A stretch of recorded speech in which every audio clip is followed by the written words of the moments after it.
Assalamualaikum warahmatullahi wabarakatuh. Waalaikumsalam warahmatullahi wabarakatuh. Oke, selamat pagi Mbak. Pagi. Baik, ini dengan Mbak yang sudah menjadwalkan sesi konseling dengan saya kemarin ya. Iya.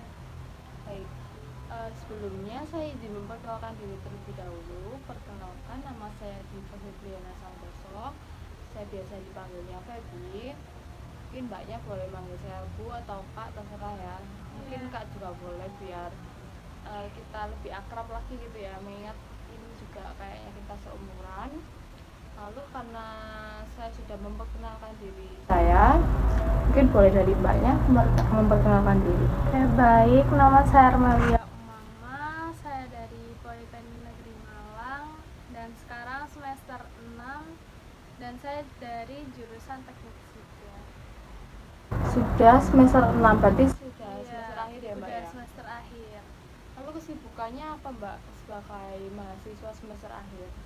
Mungkin kalau kesibukannya saya sedang mengerjakan tugas akhir dan kemarin juga baru selesai sidang untuk magang. Oke, baik. Jadi ini Mbak Amel, Iya. ya Mbak Amel. Iya. Jadi sudah melaksanakan magangnya gitu ya. Jadi Iya. sekarang sudah lagi sibuk di tugas akhir.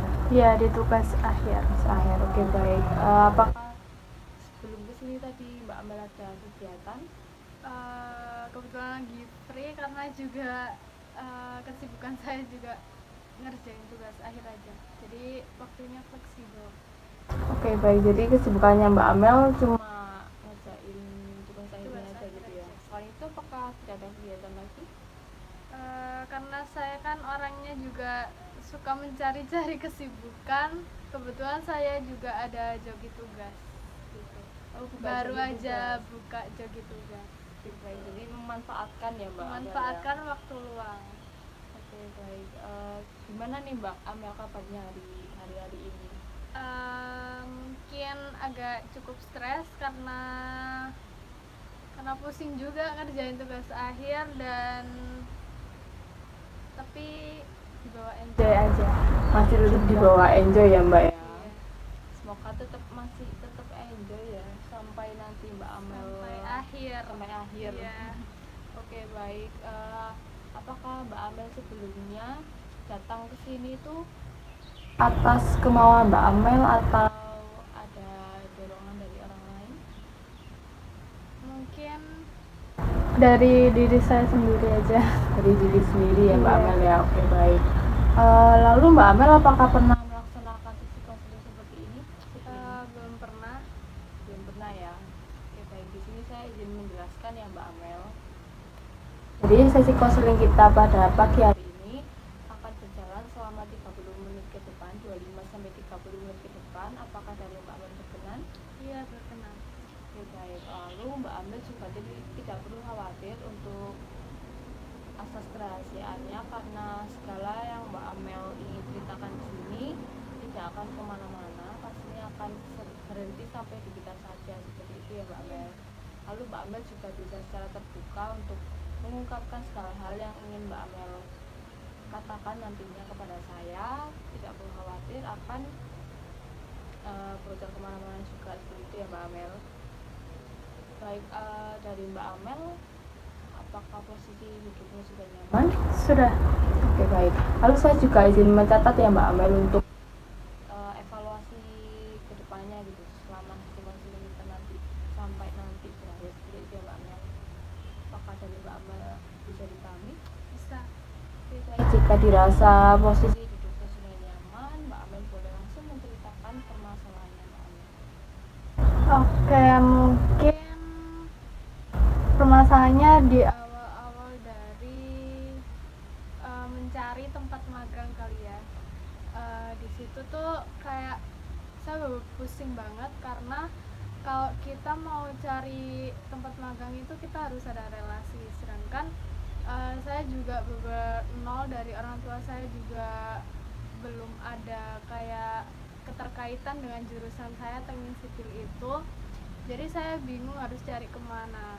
Dan untuk magang sendiri ini itu kan ada Jadi kita magang ini tuh berkelompok. Nah, satu kelompok ini tuh 2 orang. Nah, dari kita sendiri, dari kelompok saya itu kita sama-sama nol gitu loh, gak ada relasi dari siapapun. Terus akhirnya mau gak mau saya cari sendiri, dan terus saya kepikiran ternyata ada om saya yang kerja di dunia perteknik sipilan ini, dan akhirnya saya dapat. Dan teman-teman saya ini kayak banyak yang omong doang kayak gitu loh. Jadi kayak relasinya di sini banyak, hasilnya tuh nol gitu loh. Kayak gak ada dari mereka yang ngasih informasi apapun. Jadi kayak gitu. Terus akhirnya dari magang sini itu saya yang dapat dan langsung di ACC, dan itu berkat om saya juga. Terus akhirnya kita dapatnya di Kediri kayak gitu. Terus akhirnya kita magang selama 3 bulan. Oke, jadi kita udah mulai magang di hari pertama. Nah, di hari pertama ini dari dosen pembimbing kita itu meminta untuk kita mengerjakan laporan harian. Jadi laporan harian ini dikerjakan setiap hari karena hari kerja kita itu mulai dari hari Senin sampai hari Sabtu, dan itu kita harus wajib menyetorkan setiap minggunya. Jadi itu udah harus full dari Senin sampai Sabtu itu kita mengerjakan laporan harian dan dikirim ke dospem kita. Terus akhirnya dari situ awal permasalahannya dimulai, saya sudah meminta teman saya untuk membagi tugas karena dari dia sendiri juga gak ada pergerakan untuk mengerjakan tersebut. Jadi alhasil saya sendiri yang mengerjakan karena saya nggak mau laporan itu numpuk, jadi saya kerjakan di setiap harinya. Dan dia juga nggak ada inisiatif untuk membantu saya untuk mengerjakan, padahal di setiap harinya itu kita juga sama-sama di pekerjaan yang sama, kita juga ke lapangan, kita juga ngerjain tugas yang ada di tempat magang juga. Jadi kayak semuanya itu dikasihkan ke saya kayak gitu. Jadi itu cukup berat buat saya. Terus dari situ kita masuk ke karena kita udah selesai magang. Nah, dari selesai magang 3 bulan itu dospem saya itu menyuruh kita untuk membuat laporan magang. Nah, di situ saya udah nyicil dari bab 1 aja karena laporan magang itu terdiri dari 3 bab aja. Nah, dari bab 1 itu saya full ngerjakan sendiri. Terus dari bab 2 itu karena bab 2 ini ada job desk-nya, nggak mungkin dong saya aja yang ngerjain sendiri. Jadi saya minta kalau si teman saya, partner saya ini untuk mengerjakan si job desk-nya dia sendiri. Nah, dari situ dia udah ngirimkan ke saya dan hasilnya itu bener-bener salah semua. Jadi yang dikirim sama dia itu cuma 1 job desk dan itu gak ada gambarnya sama sekali, sedangkan sama dospem saya itu peraturannya itu kayak kita harus mengerjakan semua job desk yang kita kerjakan di tempat magang. Nah, di tempat magang ini saya itu mengerjakan ada 3 job desk. Nah, si teman saya ini mah ngerjain cuma 1, dan itu cuma tugasnya aja dan tanpa ada gambarnya. Jadi otomatis ya saya lagi yang cari. Sedangkan di bab 2 ini ada kayak kayak kendala dari tempat magang atau solusi yang harus diselesaikan di sana itu harus tertera di laporan, dan itu di job desk dia sama sekali tidak ada. Jadi itu semua saya yang handle dari awal sampai akhir, sampai penutup kesimpulan itu saya semua yang mengerjakan. Dan akhirnya waktu sidang, nah waktu sidang ini tiba-tiba dosen saya ini menyuruh untuk membuat PPT, karena kalau dosen lain itu ada yang mengadakan dan ada yang enggak gitu. Nah kebetulan dosen saya ini mengadakan, jadi kita harus ujian secara lisan kayak presentasi gitu. Nah pada saat itu kita disuruh buat PPT. Nah saya kan udah capek ya, kayak saya terus yang ngerjain dari laporan harian, laporan magang, terus masa PPT saya lagi. Terus akhirnya saya membuat keputusan untuk menyuruh dia membuat materinya. Terus pada saat dia membuat materi, saya juga kebetulan juga gak mau pegang apapun gitu loh, karena saya udah mengerjakan semuanya. Jadi pas dia kirim ke saya itu beberapa laporan, itu dia ngirimnya itu presentasi yang cuma materi aja dan PPT-nya itu polosan. Sedangkan PPT itu kan harusnya bervariasi, kayak berkreativitas kayak gitu kan. Terus saya dimin aja, langsung saya kerjain sendiri kayak gitu.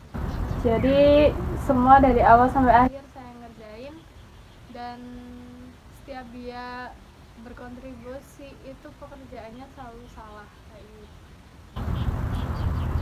Oke, baik. Jadi dari cerita Mbak Amel ini merasa keteteran ya antara mengerjakan tugasnya Mbak Amel dari laporan magang sampai hariannya gitu ya, karena Mbak Amel merasa Mbak Amel itu mengerjakan sendiri tapi tanpa ada kontribusi dari temannya Mbak Amel. Nah, apakah dari Mbak Amel itu pernah membicarakan hal tersebut kepada temannya Mbak Amel ini? Mungkin kalau diobrolin secara langsung itu enggak, cuma saya selalu ngingetin kalau ini tugas kamu ada yang belum kayak gitu. Terus ini kayak nyindir tipis-tipis, kayak aku udah ngerjain ini loh, masa kamu cuma ini aja, diem aja, kayak gitu sih. Jadi apakah lalu dari temannya Mbak Amel ini ada itikat yang baik gitu, mengingatkan ini juga tugas bersama lah, tugas berkelompok, tapi dia tidak ada kontribusi, apakah dia ada etikat baik, entah itu membantu Mbak Amel setidaknya atau mendukung Mbak Amel setidaknya? Mungkin kalau etikat baik itu sebenarnya ada, karena dia juga membantu saya meskipun itu salah. Mungkin itu juga termasuk etikat baik, bukan sih? Iya, membantu mencari materi walaupun tetap salah. Iya, walaupun itu tetap salah, setidaknya dia masih mau berkontribusi dikit-dikit lah. Baik, jadi itu dari awal ya Mbak Amel ya? Iya, dari awal sampai akhir itu. Iya. Baik, apakah dari dia sendiri apakah pernah mungkin meminta maaf kepada Mbak Amel atau merasa seperti apa mungkin dari dia sendiri? Kalau minta maaf gak ada ya, tapi kalau ngucapin terima kasih itu ada banget ya. Mengucapkan terima kasih ya. Baik, berarti kan dari cerita Mbak Amel ini Mbak Amel juga sudah melaksanakan magangnya ya? Iya, udah selesai. Harus selesai. Nah, apa sih yang Mbak Amel harapkan dari pengalaman magangnya Mbak Amel ini? Pengalaman yang saya harapkan ya, saya seharusnya itu kak dari magang ini saya berharap kita itu bisa bekerja bersama-sama tanpa harus saling kayak menyuruh satu orang aja gitu loh, kayak jangan mengandalkan teman lah intinya itu.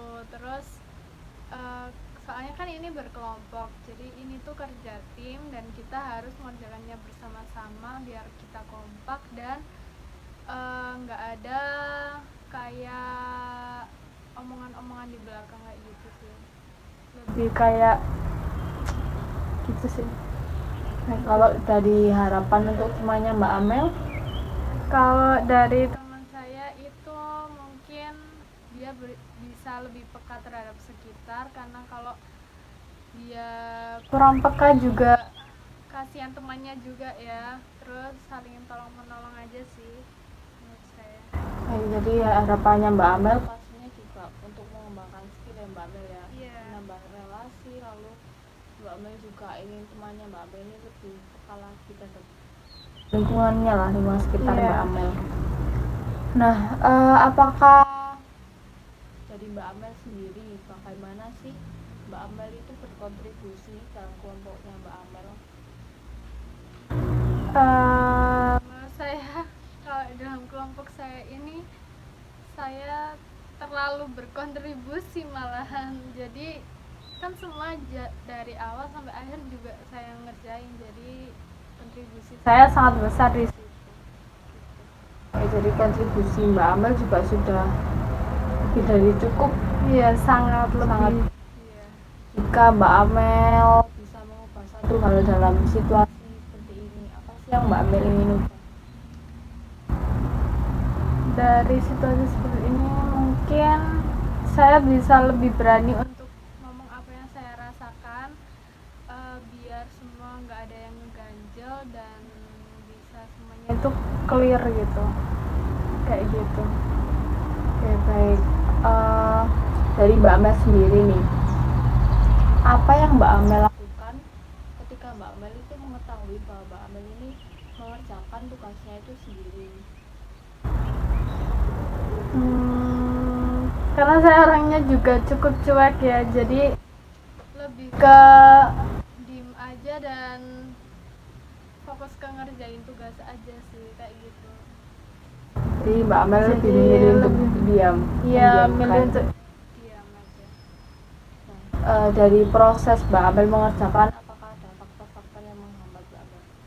Mengingat Mbak Amel ini kan juga mengerjakannya sendiri, entah itu rasa malas atau ke-distract atau apa. Kalau sebenarnya yang menghambat itu karena ini kan waktunya laporan magang sama tugas akhir itu hampir sama ya. Jadi di waktu yang berdekatan itu saya harus mengumpulkan proposal untuk tugas akhir saya sendiri yang itu individual. Jadi saya sangat-sangat keteteran karena saya di sisi lain harus menyelesaikan tugas magang saya, dan di sisi lain saya juga harus menyelesaikan proposal saya, karena kalau di proposal TA tugas akhir saya itu harus cepet-cepetan agar bisa mendapatkan dosen pembimbing yang kita mau, kayak gitu. Jadi kalau kita nggak cepet-cepetan itu bisa aja kuota dosen yang kita inginkan itu berkurang. Jadi itu bisa pindah ke peminatan yang lainnya, kayak gitu. Oke, baik. Jadi Mbak Amel ingin mengubah situasi, bahwa Mbak Amel ingin lebih berani gitu ya, Iya. untuk membicarakan hal tersebut. Mengingat sebenarnya Mbak Amel itu juga keteteran ya, penghambatnya itu Mbak Amel juga keteteran untuk mengerjakan tugas akhirnya Mbak Amel dan juga proposal akhirnya Mbak Amel. Nah, bagaimana sih perasaannya Mbak Amel ketika Mbak Amel itu berkontribusi sendiri dalam kelompoknya Mbak Amel? Nah, kalau perasaan saya sendiri sebenarnya saya kalau diambil dari sisi negatifnya itu saya merasa kesal dan saya juga marah karena kenapa kok saya tidak dibantu, terus kayak gitu. Tapi di sisi lain, di sisi positifnya itu saya merasa ternyata saya bisa loh ngerjain ini sendiri, dan saya juga berhasil bisa mengerjakan antara proposal dan laporan-laporan saya itu, kayak gitu. Bisa membagi waktu lah intinya. Kalau dari sisi negatif Mbak Amel masih kesal dan marah. Tapi jika diambil dari sisi positif, Mbak Amel bisa lebih memahami lah ya, intinya. Kesal dan marah, apakah hal tersebut itu masih sampai sekarang Mbak Amel rasakan? Mungkin karena udah kemarin-kemarin ya, jadi rasanya udah hilang aja gitu. Soalnya saya kalau marah cuma ya udah kak, hari itu marah ya udah, besoknya udah hilang kayak gitu. Jadi Mbak Amel tipe orang yang tidak berlarut-larut ya. Iya. Oke, baik. Apakah ada dampak dari keputusannya Mbak Amel untuk mengerjakan laporannya sendiri ini?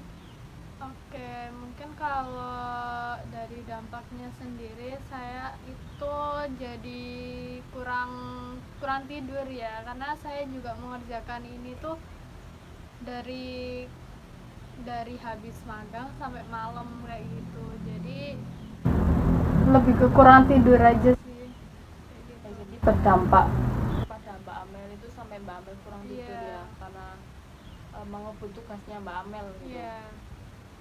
Nah, dari dampak tersebut sampai Mbak Amel kurang tidur, keteteran tugasnya Mbak Amel, apakah perilaku dari Mbak Amel ini membantu Mbak Amel mencapai tujuannya Mbak Amel, tujuan akademik Mbak Amel? Sangat amat membantu karena itu bisa jadi menunjang nilai saya, dan untuk waktu sidang karena kita kan juga ujian lisan, jadi saya bisa menjawab semua pertanyaan yang diberikan oleh dosen pembimbing saya dengan mudah kayak gitu. Ya, jadi sangat membantu ya. Sangat membantu. Karena kan Mbak Amel juga ya yang mengerjakan, jadi Mbak Iya. Amel sudah paham dengan materinya Mbak Amel. Lalu kan ini kan Mbak Amel kan bercerita ya bahwa tugasnya itu berkelompok Mbak Amel dengan temannya Mbak Amel. Lalu bagaimana hubungannya Mbak Amel dengan temannya Mbak Amel ini sampai sekarang? Karena kan saya juga kalau ada masalah juga gak mau berlarut-larut, jadi saya kalau hari itu marah ya besoknya udah selesai ya, jadi sekarang nggak ada masalah apa-apa gitu. Pak temennya ya temenan aja gitu. Oke, baik. Jadi Mbak Amel Masih temenan. tidak apa-apa, masih Iya. temenan ya. Iya.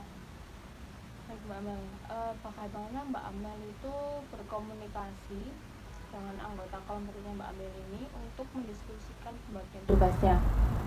Tadi kan Mbak Amel juga bercerita ya Mbak Iya. Amel itu sudah membagi, tapi dari dia masih yang mengerjakan tapi masih salah gitu. Lalu bagaimana Mbak Amel mengkomunikasikan hal tersebut? Kalau mengkomunikasikan saya biasanya itu lebih ke ngomong kayak gini, ini aku udah ngerjain ini, terus itu sekarang giliran kamu untuk ngerjain yang bagian berikutnya kayak gitu.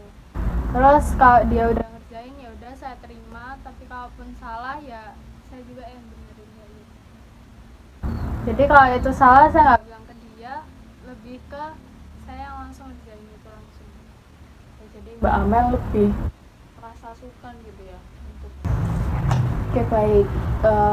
Dari Mbak Amel mengerjakan tugasnya itu dari awal sampai akhir, apa yang bisa Mbak Amel lakukan untuk mengurangi stres dalam mengerjakan tugasnya? Mungkin kalau untuk mengurangi stres saya bisa lebih ke main aja sih, karena jujur main itu sangat membantu saya, karena itu sedikit refreshing buat saya gitu. Baik, jadi dengan main Mbak Amel bisa sedikit mengurangi beban stresnya dari Mbak Amel gitu ya. Nah, dari Mbak Amel sendiri apakah ada teman ataupun dari keluarga yang mendukung Mbak Amel dalam proses Mbak Amel mengerjakan tugas ini? Iya, sangat banyak sekali teman-teman saya yang mendukung saya untuk mengerjakan laporan ini, karena di kelompok-kelompok yang lain juga itu ada masalah yang seperti saya juga, kayak dia ngerjain sendiri kayak gitu. Jadi saya merasa kayak kita senasib gitu, makanya kita jadi bisa ngerjain tugas, saling sharing pengalaman, cerita kayak gitu, dan bisa ngerjain tugas bareng. Ya, jadi ada teman yang mendukung Mbak Amel untuk mengerjakan laporannya ini, mengingat Mbak Amel juga mengerjakannya sendiri gitu Mbak Amel ya. Apakah ada langkah-langkah yang Mbak Amel ambil untuk bisa segera menyelesaikan laporannya ini Mbak Amel? Kalau langkah-langkah itu sebenarnya lebih ke kita, kalau kita bisa menyusul jadwal aja sih, kayak kita membuat rincian hari ini kita ngerjain apa dulu kayak gitu, itu sangat membantu banget buat kita nyelesain tugas-tugas itu. Oke, baik, dari diri Mbak Amel sendiri tadi juga sudah menyebutkan ya langkah-langkah yang Mbak Amel ambil itu ya dengan membuat jadwal secara terperinci. Apakah hal tersebut efektif? Sangat amat efektif, karena itu bisa membuat tugas saya lebih tertata dan tersusun rapi, dan saya juga tahu kalau hari ini mau ngerjain apa, besok ngerjain apa, jadi udah terjadwal kayak gitu, jadi gak bingung mau ngerjain apa setelahnya. Oke, betul Mbak Amel, itu adalah sebuah langkah yang amat sangat baik ya untuk Mbak Amel lakukan. Lalu dari Mbak Amel sendiri untuk saat ini dan kedepannya, apakah ada kata-kata atau motivasi yang Mbak Amel tanamkan dalam diri Mbak Amel untuk membantu Mbak Amel dari awal sampai akhir bisa menyelesaikan laporan tersebut? Mungkin kata-kata dari saya ini buat semua orang Buat kan? diri Amel, Mbak Oh, Amel. dari diri saya sendiri. Penguatan Mbak Amel. Mungkin kalau dari diri saya, karena saya udah mengalami stres yang berkepanjangan kemarin, itu saya mengevaluasi diri saya sendiri untuk lebih berani mengutarakan apa yang ada di dalam diri saya. Jadi kayak apa sih yang membuat saya itu jadi kayak gini, kayak gitu. Jadi lebih berani speak up tentang masalah yang ada di diri saya ke orang lain. Jadi Mbak Amel bisa lebih mengkomunikasikan hal tersebut gitu ya. Lalu apakah ada hal-hal positif yang bisa Mbak Amel kembangkan untuk saat ini? Untuk menguatkan diri Mbak Amel ini, entah kayak saya pasti bisa, saya harus seperti ini. Oke, kalau dari situ, karena tujuan saya juga karena saya mau lulus, jadi saya harus bisa untuk mengerjakan semua tugas-tugas yang ada dan harus semangat. Oke, betul Mbak Amel. Jadi Mbak Amel juga sudah menemukan hal-hal yang bisa menguatkan Mbak Amel ya, dari awal sampai akhir. Itu Mbak Amel juga mempunyai tanggung jawab untuk segera menyelesaikan kuliahnya Mbak Amel ini, gitu Mbak Amel ya. Itu juga sudah menunjukkan bahwa Mbak Amel juga sudah menunjukkan sebuah langkah-langkah yang baik, proses yang baik. Oke, baik. Mengingat waktu konseling kita pada pagi hari ini sudah mendekati habis Mbak Amel, mungkin bisa kita cukupkan ya Mbak Amel? Iya, terima kasih Kak. Dari Mbak Amel sendiri, bagaimana perasaannya setelah melakukan sesi konseling ini? Kalau dari diri saya sih lega, karena saya bisa mengutarakan semua yang ada di dalam diri saya, mulai dari kekesalan, amarah, dan semuanya. Jadi kayak udah plong kayak gitu. Baik, semoga dengan sesi konseling ini bisa membantu Mbak Amel ya. Setidaknya Mbak Amel mempunyai manfaat dan tujuan yang baik untuk melaksanakan sesi konseling ini ya Mbak Amel. Baik, dari saya sedikit izin menyimpulkan sedikit dari sesi konseling kita pada pagi hari ini ya Mbak Amel. Jadi Mbak Amel awalnya merasa keteteran ya antara membagi tugas dari laporan magang sampai laporan akhirnya Mbak Amel, karena mengingat Mbak Amel ini juga sebenarnya mengerjakannya secara berkelompok, tapi temannya Mbak Amel ini tidak ada kontribusi yang baik. Padahal dari Mbak Amel juga sudah mengkomunikasikan hal tersebut, tapi dia juga memang tidak ada inisiatif. Nah, Mbak Amel tadi juga menjelaskan bahwa Mbak Amel juga sudah menemukan langkah-langkah yang baik untuk mengerjakan laporannya sendiri gitu. Mbak Amel sudah menjadwalkan segala halnya itu secara terperinci agar lebih mudah dan tertata begitu ya Mbak Amel ya. Baik, mungkin itu sedikit dari saya. Mbak Amel juga sudah cukup baik dalam mengambil mengambil langkah-langkah yang Mbak Amel ambil. Semoga nanti kedepannya Mbak Amel lebih semangat lagi ya, mengingat Mbak Amel juga sudah susah di akhir. Iya. Semoga Mbak Amel cepat sidang, dilancarkan segala halnya, lalu bisa lulus tepat waktu itu Mbak Amel ya. Iya. Oke, baik, mungkin itu sedikit dari saya. Dari saya mohon maaf apabila ada salah kata. Bisa kita cukupkan. Wassalamualaikum warahmatullahi wabarakatuh. Waalaikumsalam warahmatullahi wabarakatuh. Ya, terima kasih. Ya, terima kasih Kak.